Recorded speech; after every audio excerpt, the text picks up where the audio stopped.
Eipä ole aikaisemmin tällaista tilannetta eteeni osunut. Enkä ole koskaan ennen nukkunut kraaterin reunalla. Vappupiknikki alkamassa nyt sitten komeassa kelissä. Aivastuttaa. Saarijärvellä olen tässä ihan nurkilla. Ajattelin lähteä tekemään tommosen 1 yön mittaisen pään tuulettamisen. Olkoon vaikka semmonen tällä kertaa. Nyt samalla tuossa pääsen kokeilemaan tätä setupia, joka nyt sitten tulee lähteen tuolle Ivalonjoen reissulle seuraavaksi mukaan. Eli tästä Saarijärven puolelta nyt siirrytään tuonne Summasen puolelle jokea pitkin ja sitten Summasella oli tarkoitus mennä tuonne Lamposaareen ja viettää siellä yö. Mutta tervetuloa reissuun mukaan taas. Aletaan viimeistelemään kamat. Siinä uljas ratsu odottaa vesille lähtöä. Ei muuta kuin vappuajelulle siis.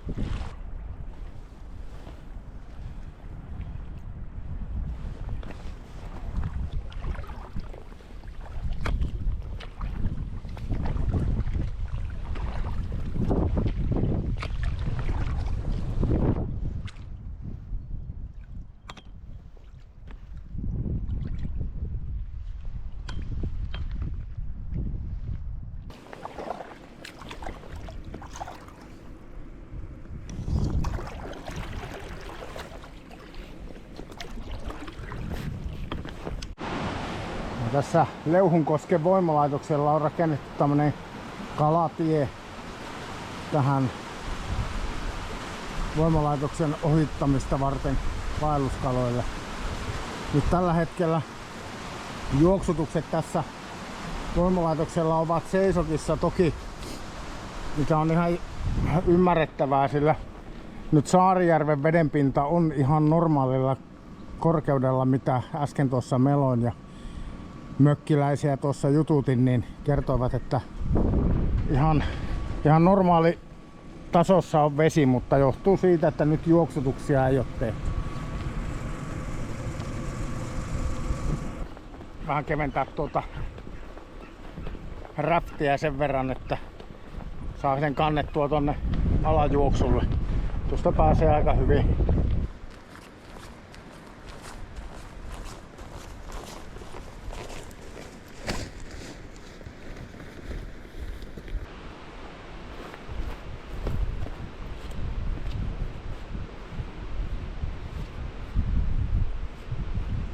Ja näin on voimalaitos ohitettu. Vähän tankattu juotavaa ja matka jatkuu. Tässä näkyy kyllä oikein hienosti ton voimalaitoksen säännöstelyn vaikutus, että heti tässä alapuolella niin tässä onkin, näkee kyllä, että on tommonen puoli metriä vähemmän vettä takulla kuin normaalisti. Kyllä kiivaasti kaipailtaisiin nyt niitä sateita, että saataisiin vettä tänne järviin. Kyllä se komeeta vaan on. Ei auta. Kallijärvellä oli 10 joutsenta. Semmonen isompi porukka ja yritin vähän kiertää sen, etteivät häiriintyisi turhaan, mutta ovat aika herkkiä, ettei kyllä kovinkaan kauas. Tai lähelle tarvinnut mennä, kun ottivat hatkat ja lähtivät lentoon. Hyvää vappua, simaa ja munkkia. Eikö sitä piknikillä sellaisia yleensä? Kiitos vaimolle tuoreesta munkista, minkä on tehnyt.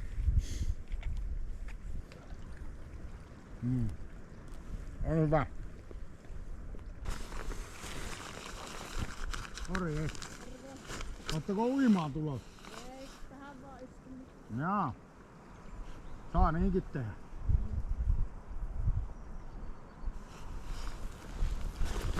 Oho.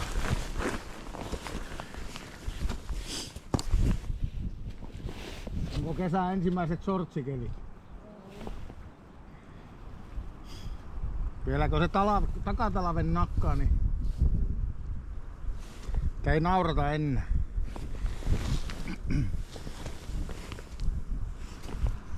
Ja te olette uimassa käynyt. Okei. Okay. Joo. Vähän tahattomasti talviturkki heitetty. Ja siinä aukeaa Summanen.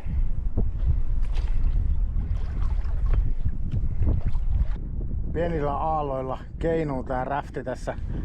Lännenpuoleinen tuuli avittaa matkantekoa nyt tässä Summasella. Ajattelin seuraavan ottaa pienen pysähdyksen tässä Summassaaren itäpäässä. On tämmönen luonnonsuojelualue. Ja siihen kuuluu tää Haikanniemi, mikä tässä näkyy edessä. Tää Haikanniemi on tämmönen muutamia metriä leveä kaistale kovaa kuivaa maata, jossa kasvaa mäntyjä ja koivuja. Mutta eroosio syö sitä tiukasti kannasta tuossa ja siellä on puut aika lailla vinossa ja sillä tavalla pitävät kyllä henkensä pitimiksi itseänsä pystyssä tuolla. Mutta se ei tässä näytä siltä, mutta pitää käydä jalkautua tuohon, niin näkee, että miltä nuo puut tuolla näyttää.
Niin, hauska yksityiskohta tällekin reissulle. Itse asiassa löysin eilettäin tietoa, sivistin itseäni sellaisella tiedolla, että juurikin kutakuinkin nyt tällä paikalla, missä nyt on tässä Summasen keskellä Haikanniemen ja tuon Lamposaaren välissä, niin tässä sijaitsee semmonen 2-3 kilometrin halkasijalta oleva meteoritin aiheuttaman kraaterin jälki tuolla pinnan alla. Kaakkoiskulmalta tätä järveä, niin sieltä löytyy kuulemma tiedon mukaan, niin siellä on semmosia pirskenjälkeä myös kalliossa.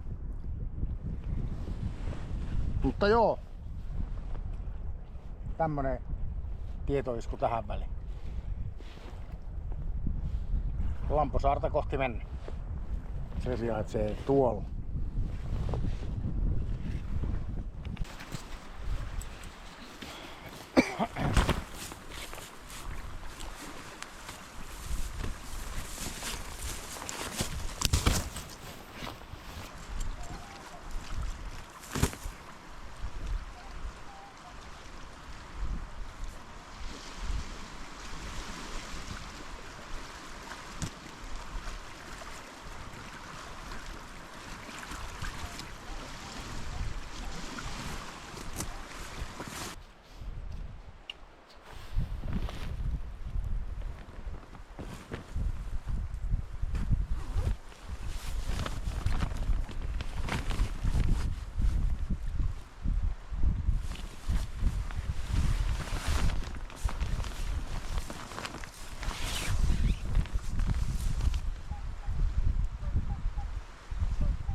Täältä Lamposaaresta löytyy tämmönen kota.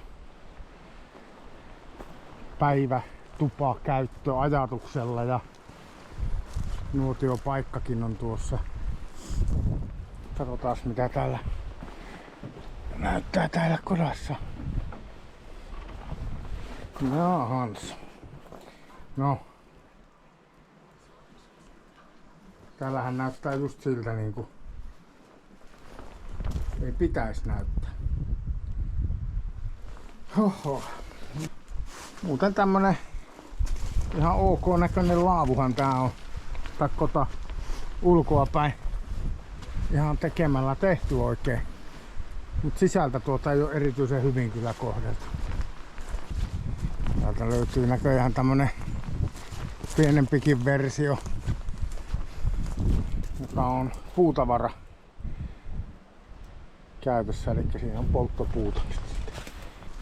Tosi kivikkoinen on tämä saari. Rantautuminen olisi ollut tähän länsipuolelle kyllä aavistuksen haastavaa, kun tuo tuuli hakkaa juurikin pahasti tuolta. Menin tuohon vastakkaiselle puolelle saarta ja rantauduin sit sieltä. Täpä alkaa vähän tutustumaan nyt sitten, että löytyisikö täältä jostakin teltalle paikka, vaikka tuosta mäeltä, mättäitten päältä löytyisi joku semmonen, missä ei ole näin mahdoton kivi. Ai, ilta-aurinko laskee, kello on pikkusen yli 8. Vielä käy lännenpuoleinen tuuli aika navakasti tuolta. Huomiseksi oli lupeissa, että se kääntyisi etelän puoleiseksi, niin olisi vähän mukavampi paluumatka sitten takaisin tuonne. Ei tarvitsisi vastatuuleen mennä.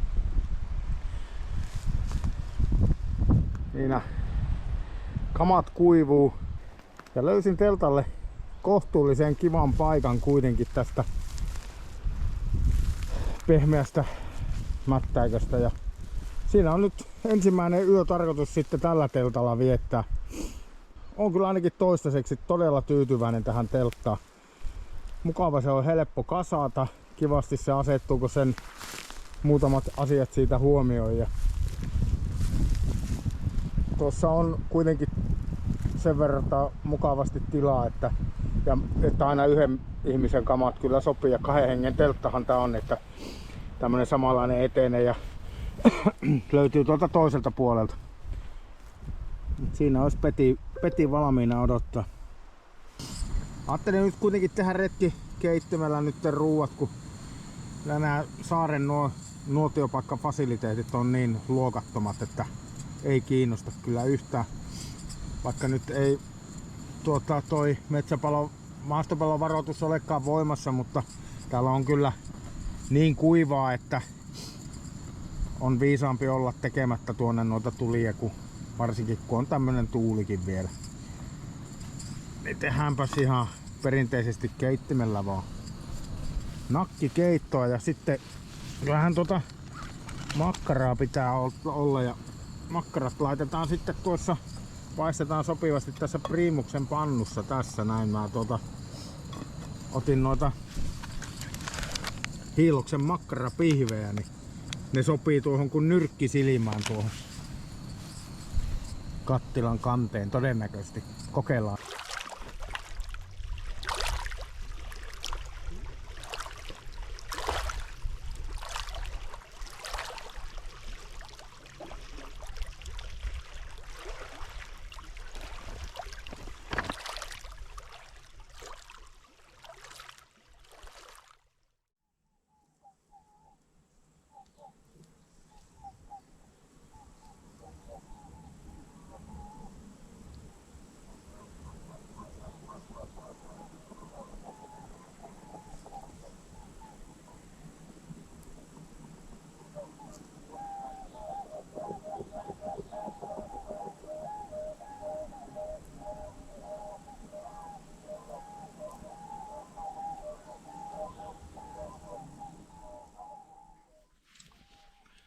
Huomenta. Korvatulpat tuli tarpeeseen viime yönä. Joutsenet ja muut linnut kevättä rinnassaan piti kyllä varmasti sellaista mekkalaa, että kun tulppien läpittekin ne kuuli tuossa. Itse asiassa kävin tuossa rannassa justiinsa heti aamusella ja kattelin tuonne reilu 3 kilometrin päähän järven toiselle puolelle. Sieltä erotti joutsenten hahmoja, mutta äänet kuului kyllä todella hyvin siellä. Semmonen mäiske kävi, kun siipiä auottiin ja läpyteltiin. kuuluu itse asiassa tälläkin hetkellä tuolta. Mutta joo, teltta toimi hienosti, sain nukuttua tosi hyvin. Yleensä aina ensimmäinen yö tämmöisellä retkillä on aina vähän hankala, mutta nyt tällä kertaa tosi hyvin nukuttikin. Ei mitään, aamukahvit tässä ja pikkuhiljaa kamppeet kasaan ja sitten suunnataan takaisin järvelle ja suunnataan takaisin kotia kohti. Ajattelin kerätä tuosta lähteessäni siitä kodasta ne turhanpäiväiset roskat pois.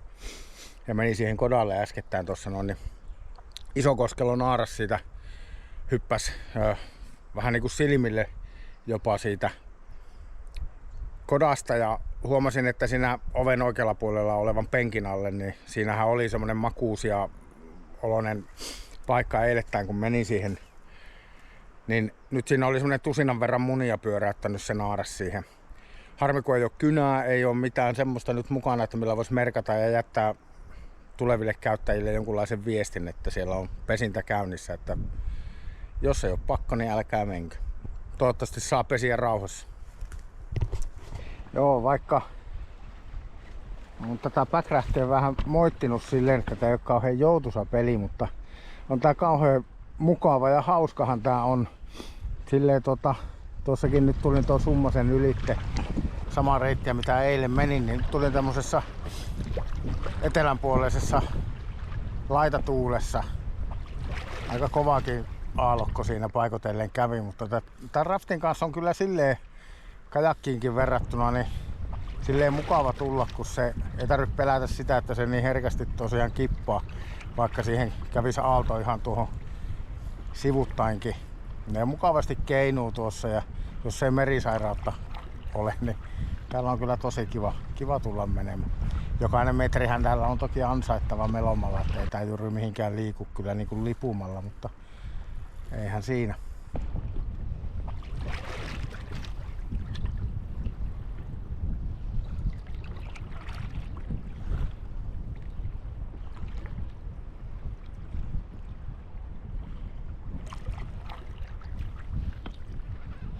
Vajaa vuorokauden mittainen irtiotto arjesta vappupiknikin hengessä. Kyllä vaan niin kuin joka ikinen kerta, kun tämmönen tilaisuus tulee, että voi lähteä käymään vähän ulkoilemassa ja tuulettamassa itteensä ja nauttimaan luonnosta, niin kannattaa ehdottomasti lähteä. Seuraavat reissut odottavat. Moikka!